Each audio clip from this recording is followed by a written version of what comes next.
On my page, the one video 99 million and second one 67 million, and this video is, I think, the highest commercial viewed in the GCC. I slept on the roof, I slept on the bus, I was in debt for $5,000, and I said, what the heck? I called my father, and my father said one thing: keep coming with risk, keep coming with barakah. You can be the smartest guy in the world, but if you don't take action, does it really benefit you or anyone else? If you don't take action, nothing happens. Owner of this company, CEO, he's calling me. What you did? Baymammet, welcome to the show, my friend. Thank you, my pleasure. So, what does freedom mean to you? Freedom to me? Yes. Actually, what do I have now? It's freedom for me. And what is that? Do whatever I want, go wherever I want, and enjoy every moment of it in my 35 years old. I'm sure there's an interesting story of how you got there, and we'll get into it. But first, another question I like to ask guests is, if you had to look back at your life, it's in the beginning, early stages of your life, and if you had to write a book or a movie, for that matter, what would the title be and why? Oh.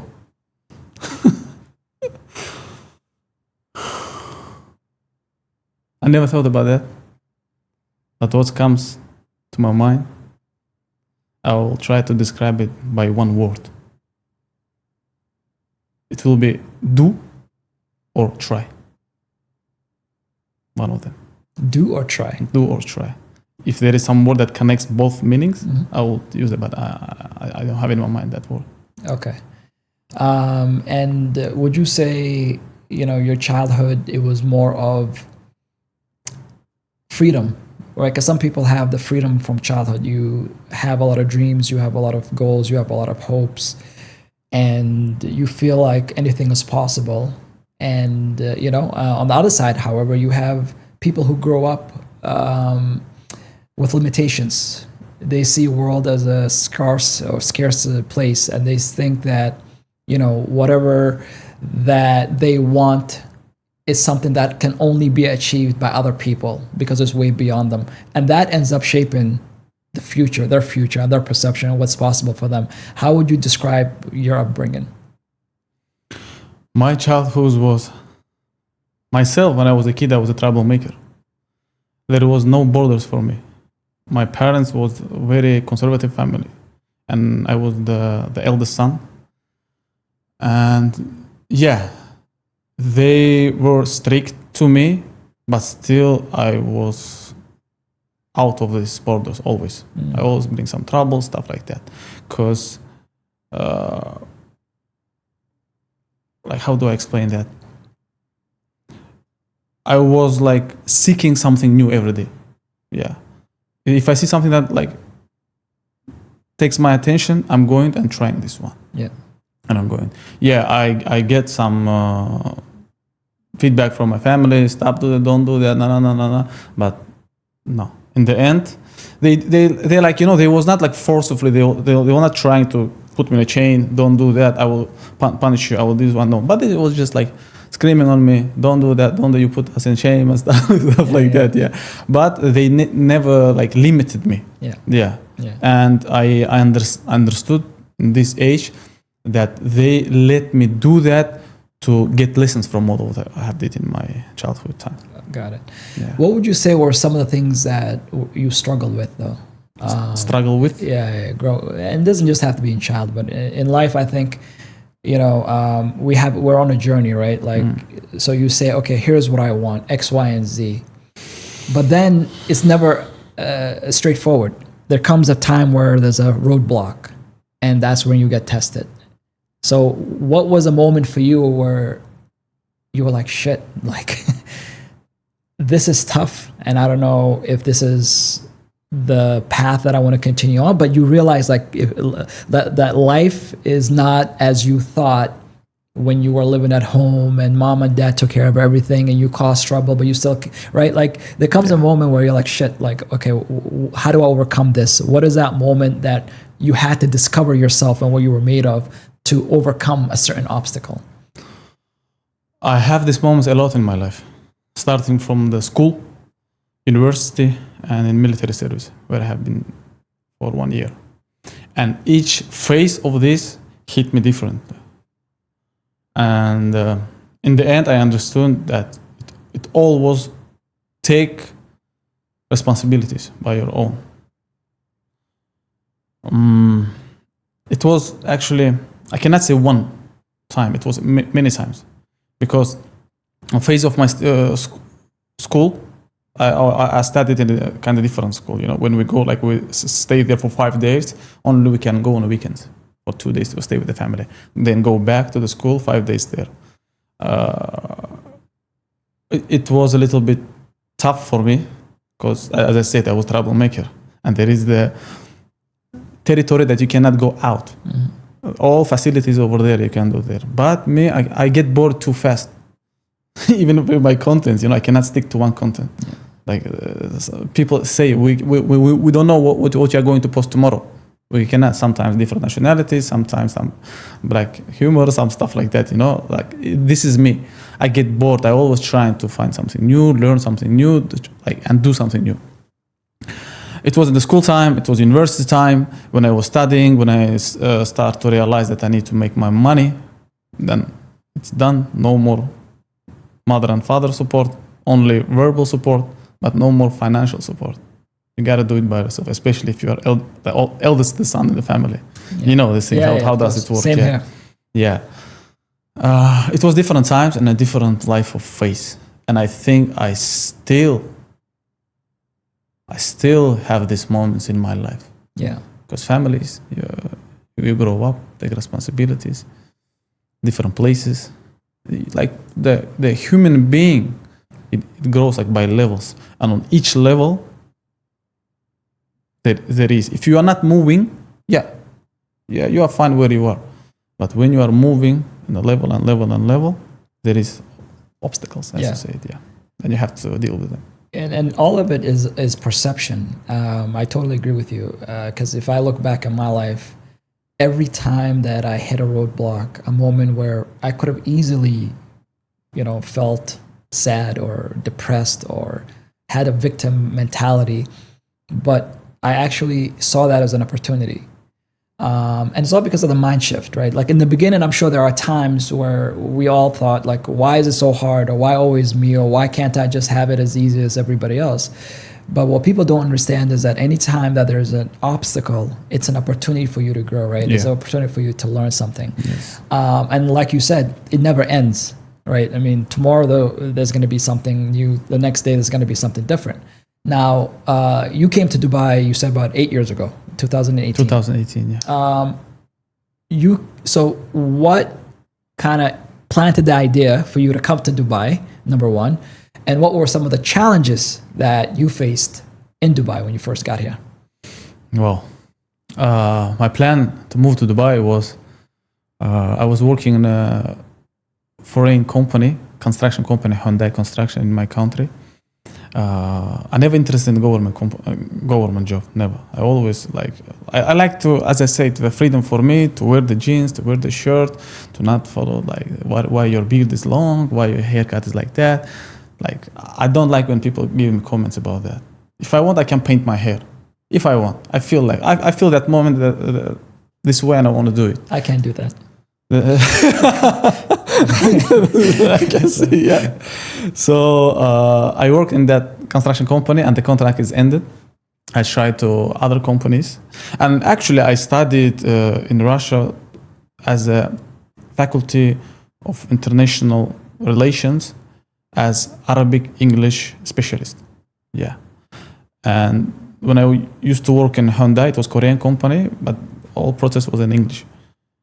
The contract ends. I came to my father. I said, Dad, actually, for what I studied Arabic? I want to go there for new opportunities. And my father, as I said, he was always supporting me. He said, son, as you wish, as you like, I only support you. If you know what I'm going to do, yalla. And I took that risk. I was so confident because I was speaking 5 languages and I had a lot of certificates. Like I said, I'm already specialist. I think I'll find a job in Dubai. I came to Dubai. I impressed these towers, buildings. You know, I was looking to this business bay downtown. Like, I got a job there. I will stay there. I was like so confident, you know. And 4 months, like I don't know. I never shared this one nowhere. In 4 months, this was the one of the big obstacles, I would say. Big obstacles. I would like, because my wife was pregnant, and I leave her. I took big risk. I leave her on pregnancy on the 6th month, I guess, and I moved to Dubai because I understood I have the responsibilities. The baby is coming soon. There is a lot of challenges, a lot of expenses, stuff like that. Yeah, and I came here for 4 months. Oh my God, maybe I lost around 10 kg. I slept on the roof. I slept on the bus stop. I was in debt for $5,000 because you know this process, visa change, accommodation stuff. My money been stolen. Like, and I said, what the heck? I was thinking like, why? I understand Arabic, I speak Russian, Turkmen, Turkish. Why can't I find a job? And whenever I go, like, okay, we will call you. Okay, we'll contact you. Or their salary is like funny amount of salaries. And I'm like, what the heck is going on? And I really tried my best, you know. And there was some certain friends who was believing in me, even more than me. They said, no, they like supported me financially. They said, try 1, try 2, try 3. I believe. And I was like on the last 3rd month, as I gave up. I said, "Khalas, not my place. I gotta move on." And that one of my friend, he said, "No, I believe in you," and he was supporting me. You know, and every time when he was supporting me financially, he was here. He said, "I believe in you. This time." And you know, I have no job, nothing. There is expense, accommodation, they say it, and all the stuff, expenses to buy. If you don't have money, nothing, you'll disappear. And alhamdulillah, thanks God, I found job as a sales associate. That was for me like, what I'm doing, what I am. And I was sometimes thinking, no, I have a certificate, I graduated university, I speak 5 languages, and I'm working as a sales in the shop floor. Like, what is this, you know? But I was like, alhamdulillah, cool. At least something. But I never shared about this with my families. I said, some company, I'm just working there as same job position that I used to work in this Korean Hyundai company. Mm-hmm. And they said, okay. And I stuck here for almost 1.5 years to close my debt, to get a little bit money, to get some confidence. Especially financially, when I go back to accounting, just let them see that I like succeed, let's say a little bit, you know. Yeah, and since that time, I used to work in that place for 5 years. Yeah, for 5 years, and after 5 years, I quit my job. Yeah, and now here I am, where I am. Now, I know you're big on social media today, and we'll get there, right? But the times that you were sleeping on the roof and the bus stops, and I'm sure not sleeping at all some nights, right? With the thoughts that run around your head. People don't see that. People think, a lot of people go through that experience, but they think that they're unique to that experience. They think people who are successful, people who end up eventually getting to their goal, no, they have a bed full of roses that they sleep on. They think they came ready, and then they get the bell, they'll go ching, and whatever they want just comes to them, right? Now, you could have easily given up. You could have easily said, screw this. Why am I going through this? I'm going to go back. Let me go back to where I know. Let me go back to my comfort zone. Let me go back to where mom and dad are so that they can take care of me, where my friends are so that they can take care of me. I could not. Why? Look at their faces. Yeah. Can you imagine, like, sorry mom, sorry dad, your son failed. Yeah. Like I had a big fear to see eyes of disappointing of my families. Yeah. It was like big fear, you know, and to be, as I said, as I repeating, as eldest son, you have a big responsibility. Yeah. And from the family, from the household where there's a lot of kids. Yeah. And you know, the responsibility that Absolutely. they attach on you when you are first kid, especially son. And I was like, I had a really, no, for sure, they won't say that. Like, yo, shame on you. You didn't, you couldn't do. No, they won't. But I can see from their eyes. Yeah, yeah. And I had a big fear to see that disappoint in their eyes, on my family eyes. I said, I couldn't. And that's why I said, okay, I'll take this job as a sales. I'll take this job. And if, inshallah, God willing, I will succeed. I always believe in myself, always, because I always thinking out of box. For example, even when I speak with people sitting in some meetings, conversations, when they talk about something, in my mind goes something else. Like I might be same like in one wave with the people, but the way I'm understanding all this out of box. Yeah. Yeah. And I always believe, like from my point of view, from my perspective, and maybe. Yeah. The thing is, like, you know, I always felt like there are two types of pains, right? And pain and struggle, like we said, is constant in life. It's going to follow you in different forms. But one form of pain is pain of pursuing something meaningful. You're going to have to deal with failure. You're going to have to deal with humiliation. You might find yourself in environments and, places where you're just not used to, right? And scary. And it's easy to go up, and it's easy to, go back and defeat it. But then there's also this other type of pain of complacency, where you can just say, okay, you know what, this is my comfort zone. This is where I know. This is what I'm comfortable with, and this is where I'm going to stay most of my life. And this is what 90% or more of people do. But the pain that comes with the latter is regret. And I think regret is much greater pain than all the other pains. You can try something and you fail, but you still learn something, and you can still hold your head high, right? Like you're like, I tried, like you said in the beginning, do or try. Like you tried something. So at least in your case, you're like, all right, I've tried this, and I could have easily went back, but you're like, no, I'm gonna finalize this. Now, was there a moment where you're like, oh, I can see the light, hope, things changing for the better, because you paid your dues. You've gone through enough beatings that now you're like, all right, I can get some comfort. When did that moment come to you? It's a very special moment. It came to me, as I said, when I was here for my last 4 month. I almost completed 4 months, and I found a job. And can you imagine, 4 months I'm struggling. I cannot get a job, and I was like dead, almost dead from inside. And one day, I will never forget the time. It was between 9 a.m. and 9:15 a.m. The difference only 15 minutes. And 9 a.m. I got a call from my home. Congratulations, you have a son. At 9:15, I received the call. Congratulations, you got a job. You get hired. And that moment, I called my father, and my father said one thing: keep coming with rizq. Keep coming with barakah. And that moment, I remember the time I was sitting on the bed, and the bed sheet was black. I was sitting like this, and I was looking at this bed sheet, and it was black. And as you said, this bed sheet became white.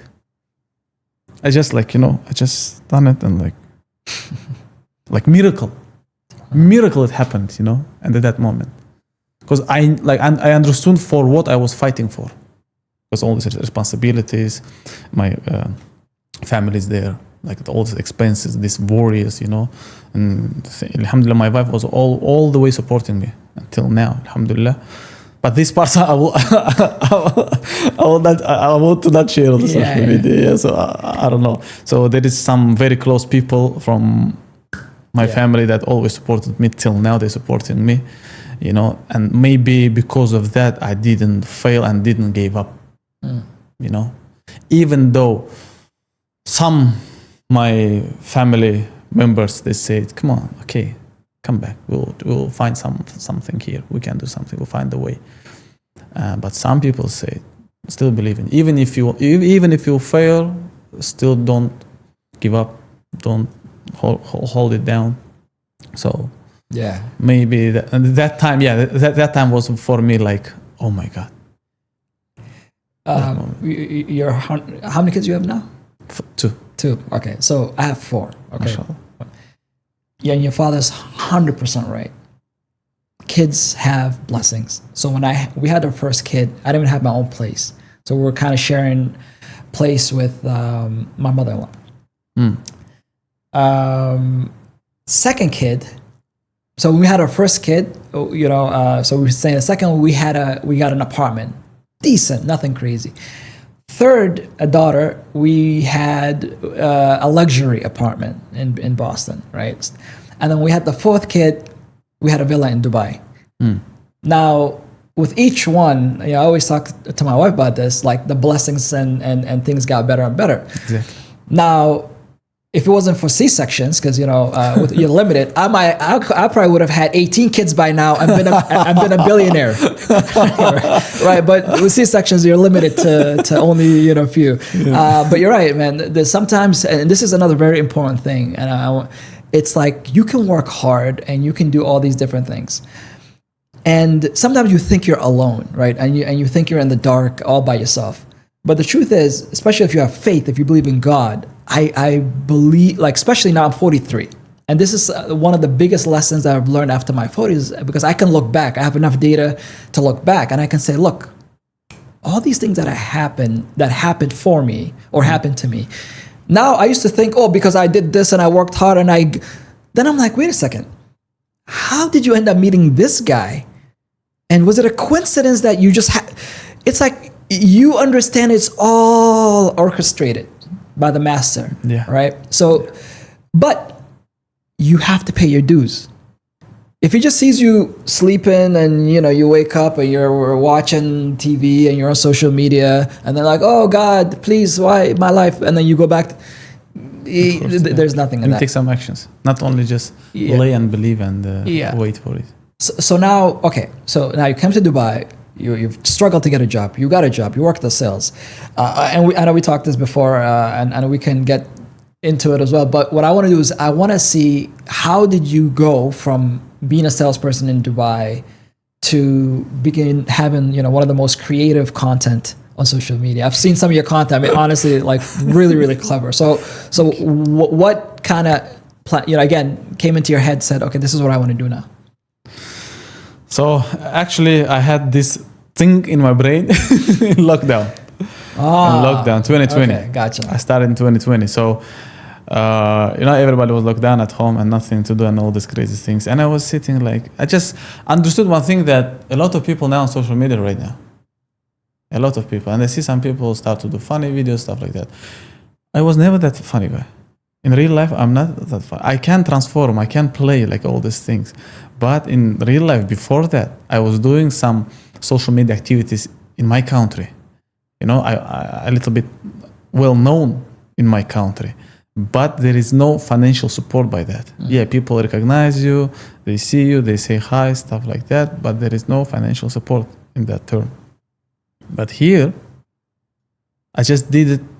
But even in my country, I was not funny guy. I was a member of one music group, one of the music group.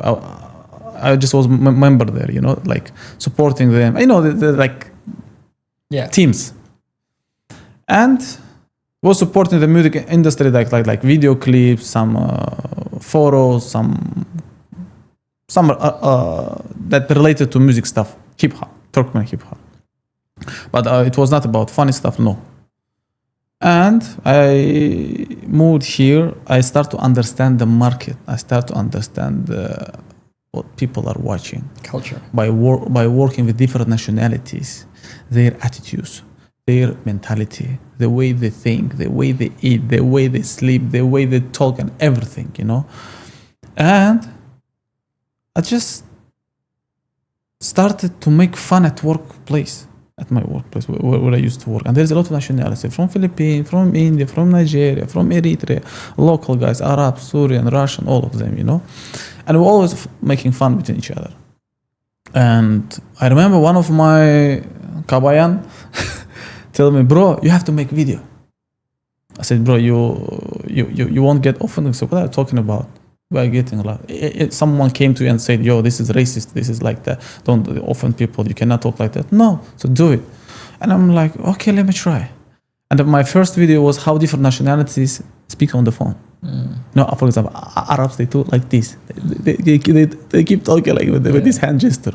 Russians, like, they move the shoulders like they want to fight, stuff like that. I just like portrayed them. Yeah. And it went viral. It went like crazy viral. And I'm like, okay. And I didn't get any bad comments like, yo, what are you doing? Stuff like that. No. Okay. And this comment section started to motivate me more, start to give me more ideas. On that time, I was doing videos, went viral. I gained followers, and on the lockdown. And after lockdown, I'm back to the work. And when I'm back to the work, I'm in the shop floor selling clothes. And the clients, customers approaching like, excuse me, is that you guy from the TikTok? Is that you guy from Instagram? And I'm like, I'm working. I'm like, yeah, sometimes I do. And oh, nice to meet you. And it starts to get more and more and more. And people start to take photos with him on the floor. And always I need to remove my name tag and take a picture.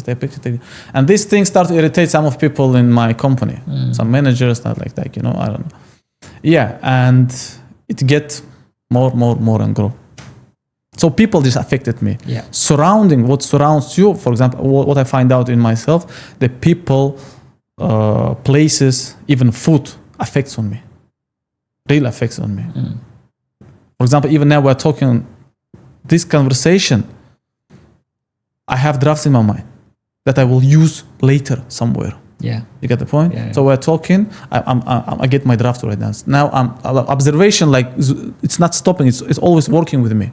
I'm just highlighting something in my brain and I'm keeping it in my draft. So maybe after 1 month, even after 1 year, something will like flashbacks, and I will use it, So I don't know, maybe my brain works like that. Sometimes I cannot just explain, I'm just doing. Yeah. Yeah, and that's the thing, just do. I do, and the people will find it what you mean. Yeah, and now obviously, I think you've had the video on the safety, Dubai safety. I think you left the phone somewhere. That was one of your first viral videos. No, before that there was some viral videos, but this video went viral on government platforms. Yes. On UAE and Khaliji, GCC countries, government platforms. Just to it was like a random video. It was actually a story. Yeah. I make story. I was going to washroom from my workplace, and then the Mall of Emirates. There is a corridor, like a long corridor, exactly. and there is the plugs.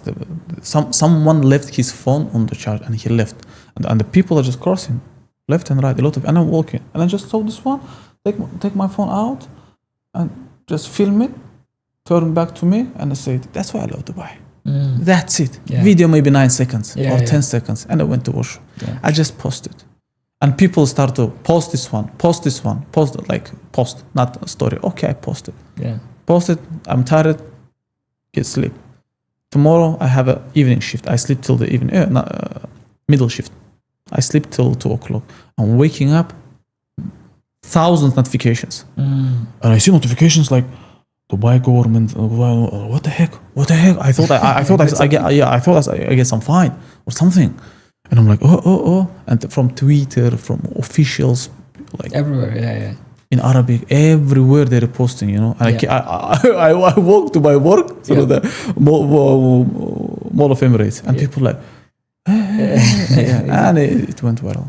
Coming back now, you said something very interesting, right? I mean, it's obvious that this is natural for you. Like your brain is constantly working, trying to figure out how to connect us. But not everybody has that gift, and not everybody has to have that gift to succeed on social media today.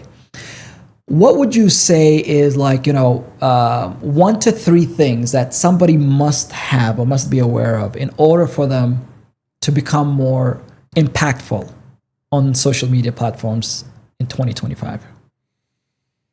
Especially now in 2025, competition is high. People start to segregate the content. Before, I used to remember some people was doing the random crazy things just to attract the viewer, and which will attract to the algorithm, and they will grow like crazy, just get attention. But nowadays, I see people start to care. They start to segregate. They start to choose what they want to send to their brain. Yeah. You know, it actually depends what you like to do, your niche, what actually you like. For example, in my case, I like to create something, some creativity from my mind, you know, like, but what I was doing before Dubai, it was like, you know, for the specific group of people who's like, let's say, enthusiast, they call it enthusiast, like a specific field. For example, let's say hip hop. Let's say about the hip hop, but there is the different type of hip hop. Rap, for example, drill. I do, let's say, drill beats, only drill beats. It's not LA beat, it's not reggaeton beat or stuff like that. For example, I'm doing this. I was hitting it only one point. But after moving to Dubai, living with different nationalities, I understood that to attract their attentions, I need to do something that will relate. Yeah. And I was trying to do to everybody, to everyone. I understood that here's a lot of nationalities and everybody aware of each other's stereotypes, mentalities, and no one get offended. For example, if the two colleagues, they come into the work, let's say one is Indian and one is Philippine, and they can make joke for us, make joke for each other, like, brother, what do you have for lunch today? Masala, huh? Yeah, for example, like Filipino can make joke with you, and Indian easily can say, Koya, you have a rice today? Something like that. And they do actually, and it's okay. No one get off, and it's nothing, you know. And by observing all this, by working with them, I understood that it's cool, it's fine. It's all about intention that you're making in a video. Do not harm. There is a lot of things. You need to understand the culture code, even like from the speech, from body movement. It's very important, the way you do. But most important, intention. If your intention is clear, the viewer will get it, that your was intention clear. It was not about to make fun your nationality, make fun of your stereotypes. No, it's all about intention, and you have to be very careful with this. Yeah. So I think I went out of topic. Especially now in 2025, if you want to do something, first of all, you need to understand what do you want, like what do exactly you want. Objective. Yeah, you need to understand. You want it. Are you ready to do it? Because social media, you have to be constantly always doing. Yeah. It's very important. Is that you are not Eminem writing one album this year and I will drop next album after 3-4 years. No, it's kind of different things. Yeah. Especially now. Yeah. You need to work hard because competition is high. Everybody wants to be on the top. Yeah. I would say, as I said, if you want, try. Yeah. Let's say, try or do. Yeah. No need to have the perfect plan.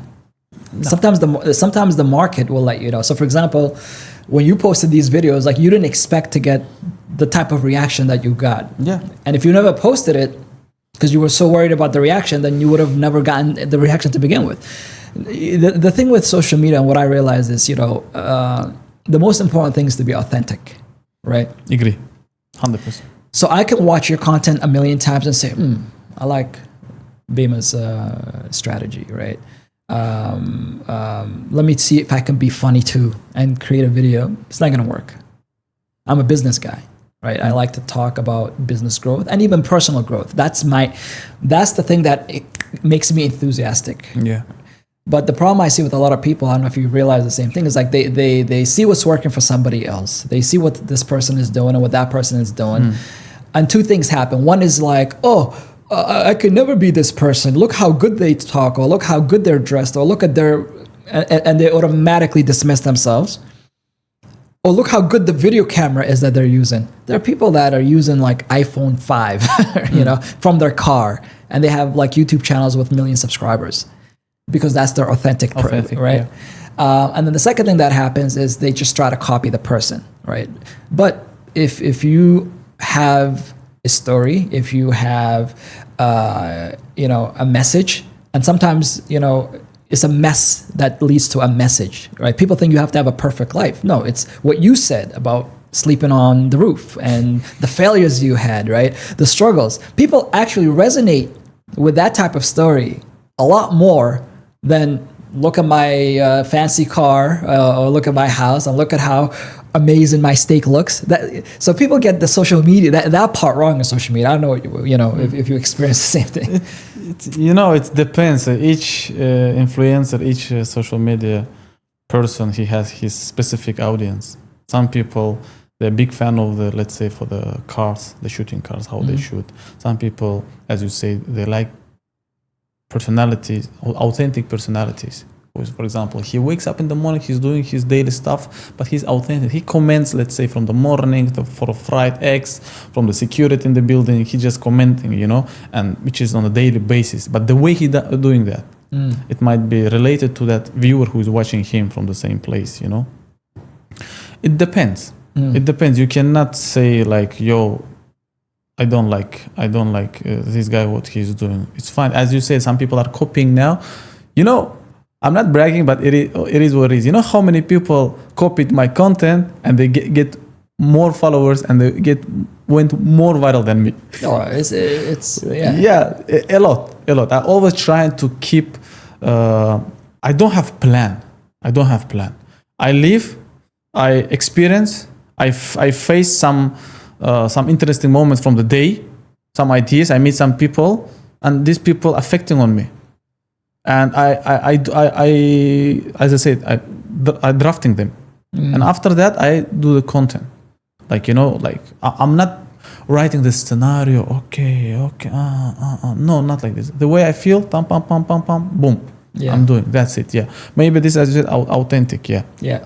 I'm trying to be connected with the people easily. Give us numbers. Some of your most viral, clips. What were the views?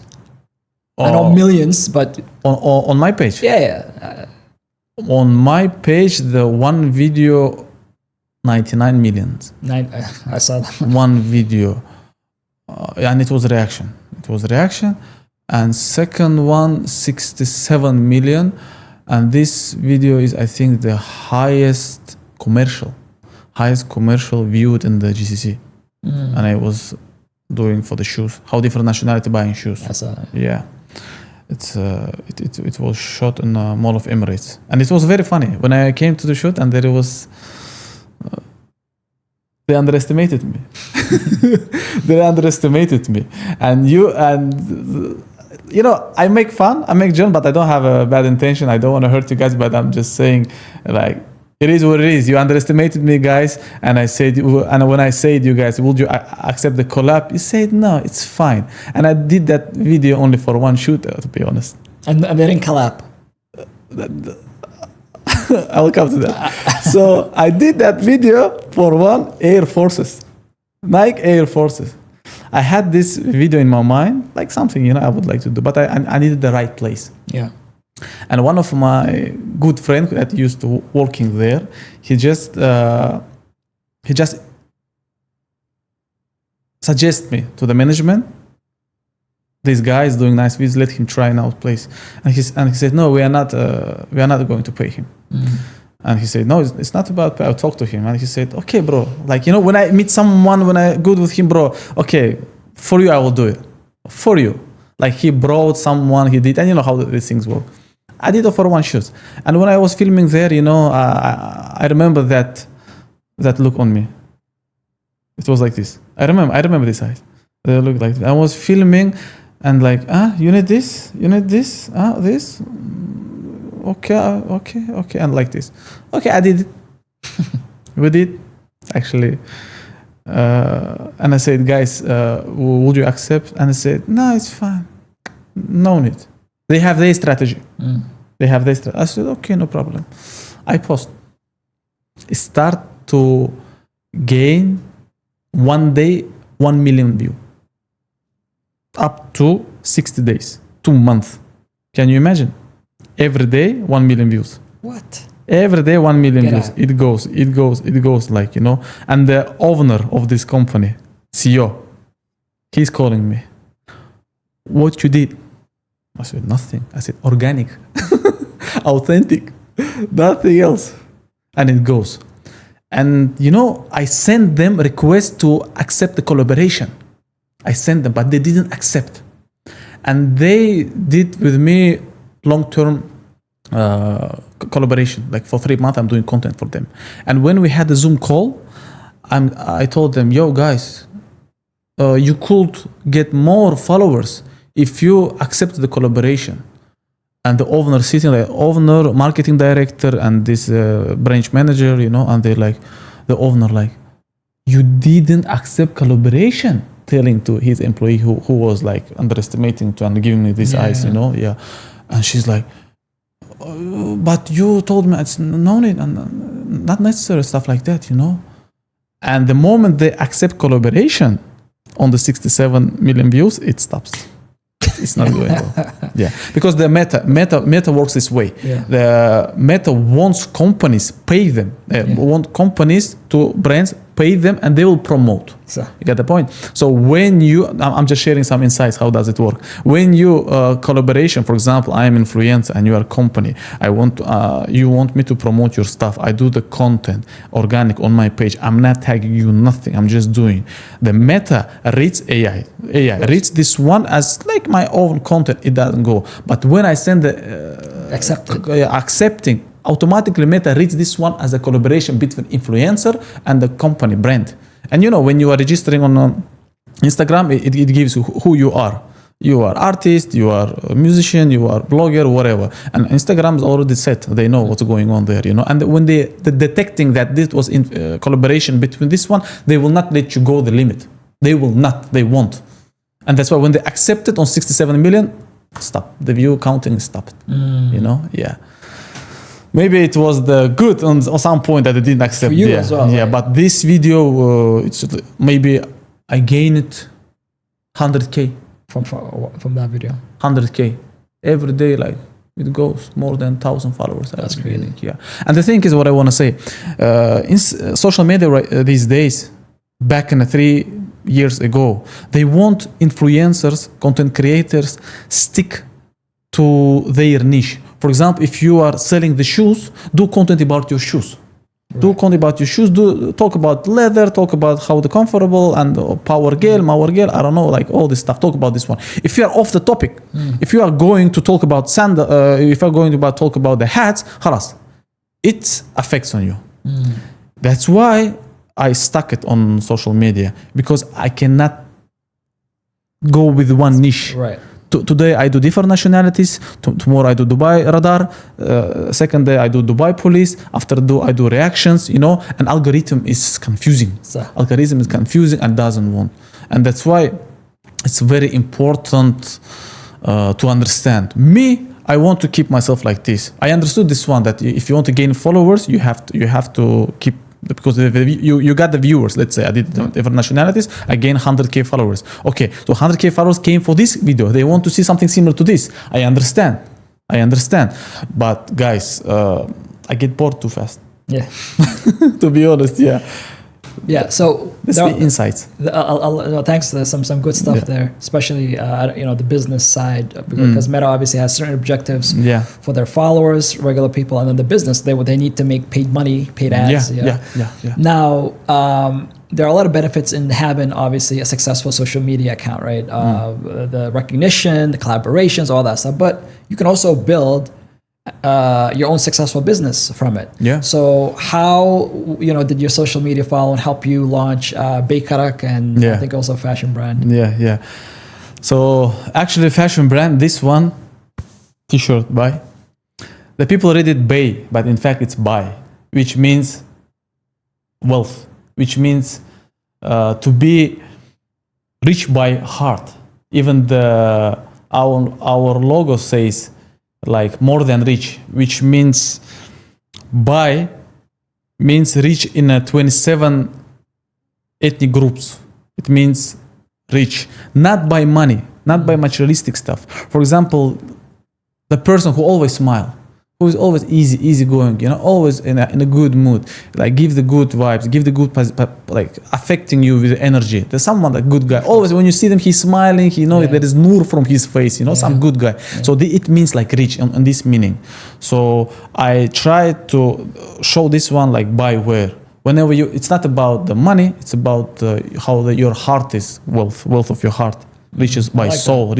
Yeah. So I was pointing on that. I created this brand in 2009 when I was studying in Russia, Tatarstan city, Kazan.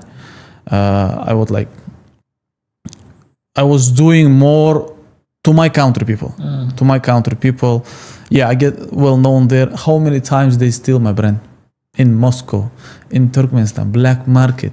They bring a lot of fake, and they start to sell because my price was a little bit high, and I was promoting on social media. I was doing the music videos, clips, and the people was looking, but they cannot because the price is high. Plus, it's in Russia, in my country, and they start to fake it.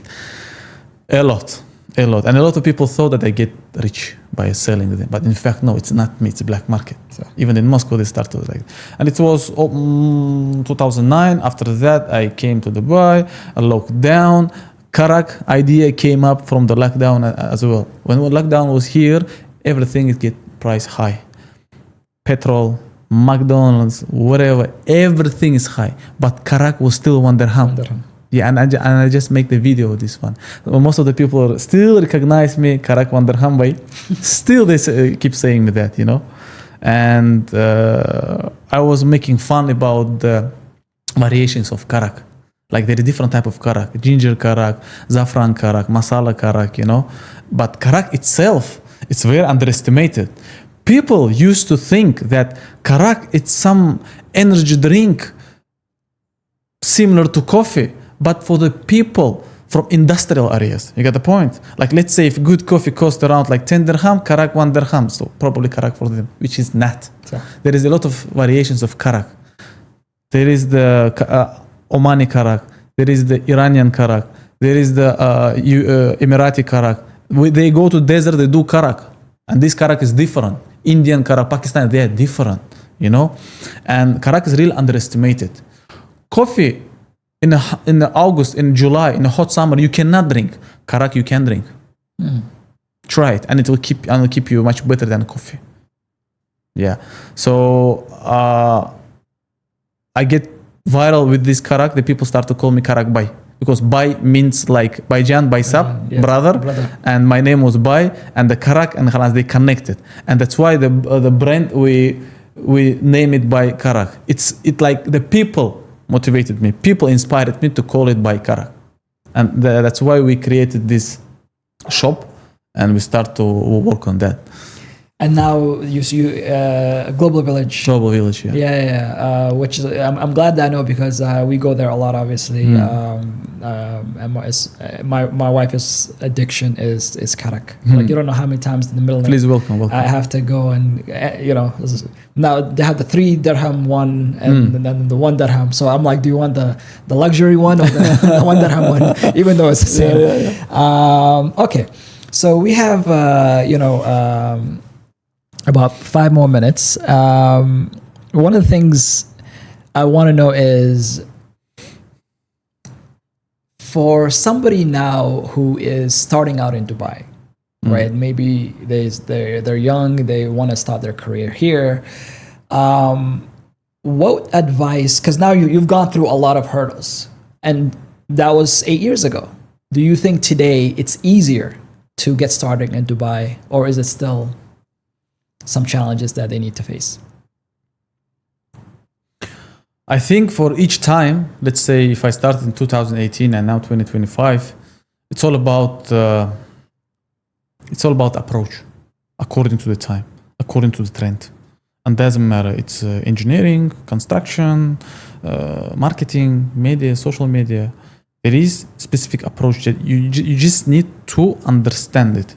Do some research, what's going on, what you need to learn, what's on the trend right now, what skills are required now in the market in every field. You have to understand this. You just need to be on time. Every day there is opportunity to learn something new, and you should not miss that. You have to go on time to understand. For example, the example I can bring you, father is 40 years, son is 20 years. And they can understand each other, you know that? 40 years is not old age. 20 years is not 10 years, boy.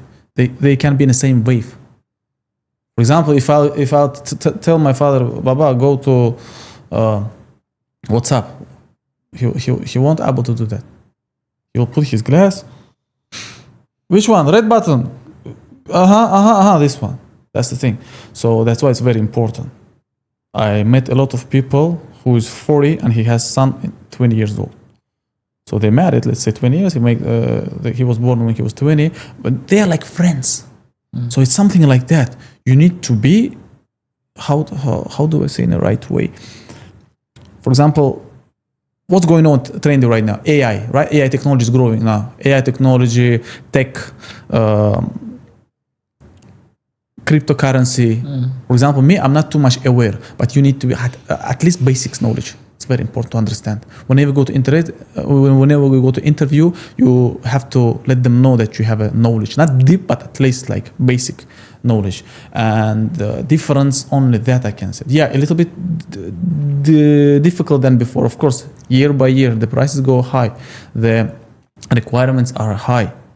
Expectations are high. And you need to grind hard. Yeah. If you had to tell something to your younger self today, what would you say to that guy? What age? Sleeping on the roof and bus stops and...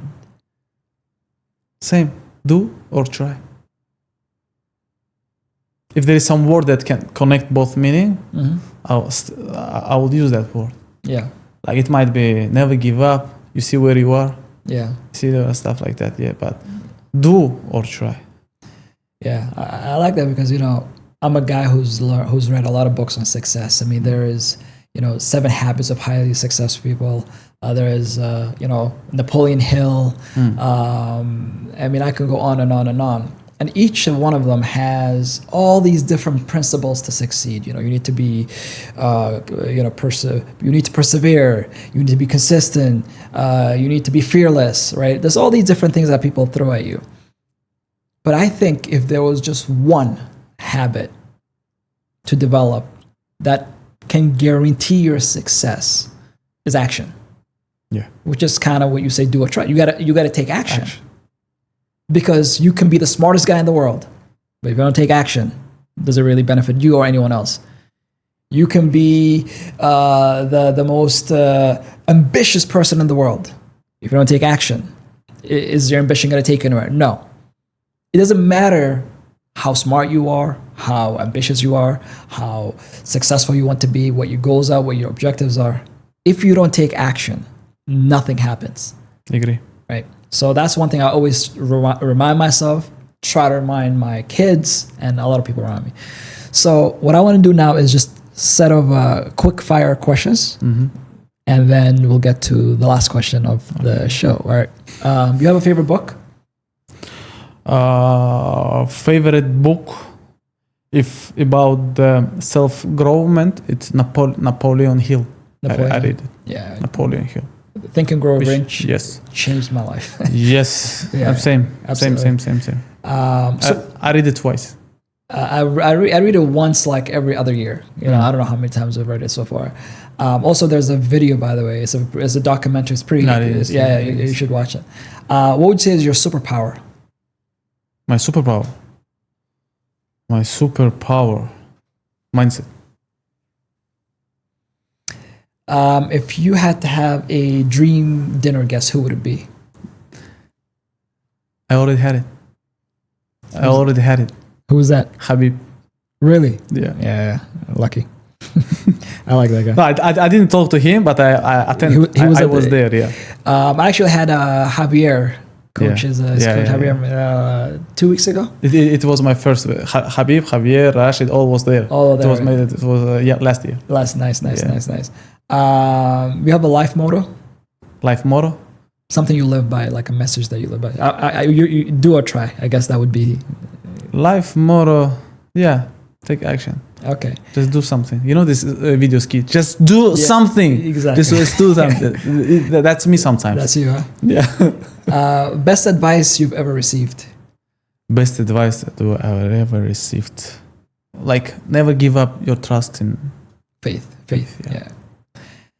And the last question, for someone watching today and watching this episode, and they always or also want to pursue their own freedom, but they might be stuck, they might be uncertain, what advice would you give them so that they too can have the freedom that they want?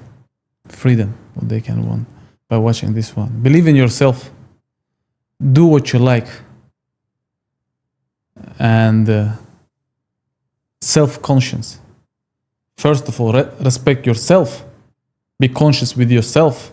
Then you'll be conscious with everyone. And you'll respect everyone. This is what I understood. I mean, when you're having a good conversation, time goes by fast. Thank you so much for your insights today, your story. And I think a lot of people would watch this and say, you know what, if this guy was sleeping on the floor and roofs, and today he has, achieved, his dream, so can I. So that's what we're trying to do here. Yeah. So again, thank you so much. Well, thank you. Appreciate it. Thank you so much. Appreciate it. Thank you. I love that.